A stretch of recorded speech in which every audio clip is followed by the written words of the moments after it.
Hindi alphabet, इसमें 52 letters होते हैं एनसीईआरटी के अकॉर्डिंग। और भी होते हैं लेकिन उतना हम लोग को नहीं पढ़ाना है। फिर भी मैंने यहाँ पे बता दिया, आप लोग देख लेना एक बार कौन कौन से लेटर्स और होते हैं। लेकिन हम लोग को बस 52 पे ही ध्यान देना है, वो ही काम आएगा। ठीक है, तो देखो इसमें कुछ स्वर होते हैं, कुछ व्यंजन होते हैं, कुछ संयुक्त व्यंजन होते हैं, कुछ नुक्ता वाले लेटर्स होते हैं। उसको एक एक करके हम लोग पढ़ेंगे। यहाँ पे देखो स्वर कौन कौन से होते हैं, ये सबको पता है, हम लोग बचपन में ही पढ़े हैं। अ से लेकर अ तक ये 13 लेटर्स जो होते हैं वो स्वर होते हैं। उसका हम लोग हिंदी उच्चारण देख लेते हैं पहले, उसके बाद रोमन स्क्रिप्ट में कैसे लिखेंगे उसको वो भी देखेंगे, क्योंकि वो बहुत जरूरी है, क्योंकि उसी से हम लोग अपना नाम लिखना सीखेंगे। और कहीं पे भी अगर मैसेज करना होगा तो यही से शुरुआत होगा इसका। ठीक है, तो ध्यान दे के आप लोग को सीखना है। तो इसका हिंदी उच्चारण कैसे होगा एक एक करके देखो।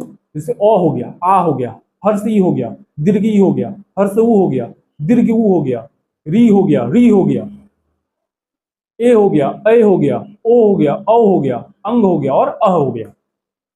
ये हर्षी दीर्घी मैंने क्यों बोला, क्योंकि वहां पे देखो छोटी और बड़ी ई का मात्रा है वो। अगर आप चाहोगे तो ई और ई भी बोल सकते हो, लेकिन उससे स्पष्ट नहीं हो पाता, इसलिए मैंने उसको ऐड कर दिया।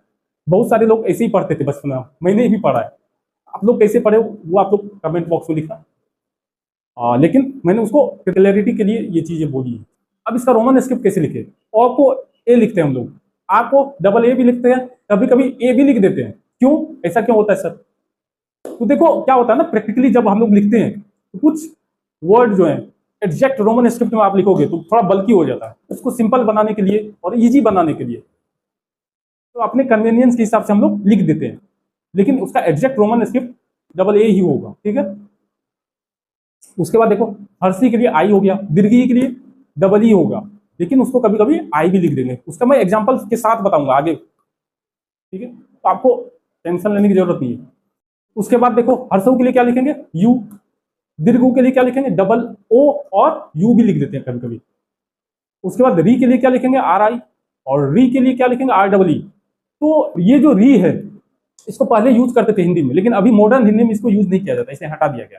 इसको मैंने रेड कर दिया है। तो आप लोग को बताने के लिए मैंने यहाँ पे लिखा था कि ये भी लेटर होता है। ठीक है, आगे देखो ए के लिए ई हो गया, ए के लिए ए आई हो गया, ओ के लिए ओ हो गया, औ के लिए ए यू और ओ यू दोनों यूज करते हैं। ठीक है, अंग के लिए ए एन और ए एम दोनों यूज करते हैं, और अह के लिए ए एच हो गया।